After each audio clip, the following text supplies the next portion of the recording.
Tanong ko po sa inyo, naniniwala ba kayo? Pakinggan po ninyong mabuti mga anak, naniniwala ba kayo kay Jesus? Iyon po ang pinakamahalagang tanong at issue sa buhay ng tao.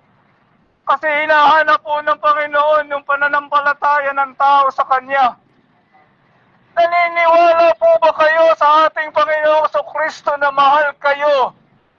Naniniwala po ba kayo sa ating Panginoong Kristo na namatay siya para sa inyong kasalanan at kasalanan ko?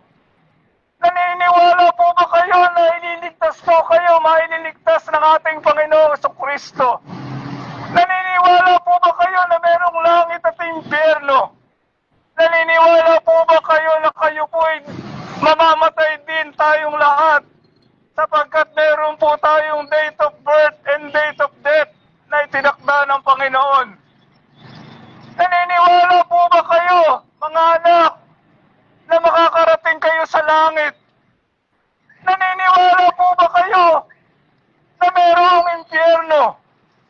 Ito po ay issue ng paniniwala.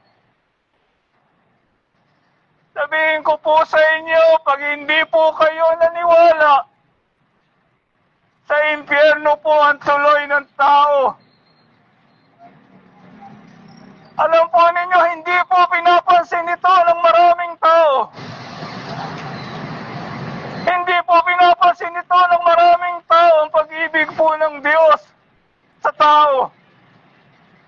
Sabi po ng banal na kasulatan sa puso ng Bible ng John 3:16, sapagkat gayon na lamang ang pag-ibig ng Diyos sa lahat ng tao, kaya ibinigay niya ang kanyang kaisa-isang anak, ang ating Panginoong Kristo, upang sino man sa kanya ay sumampalataya, hindi mapunta sa impyerno, kundi magkaroon ng kaligtasan at buhay na walang hanggan.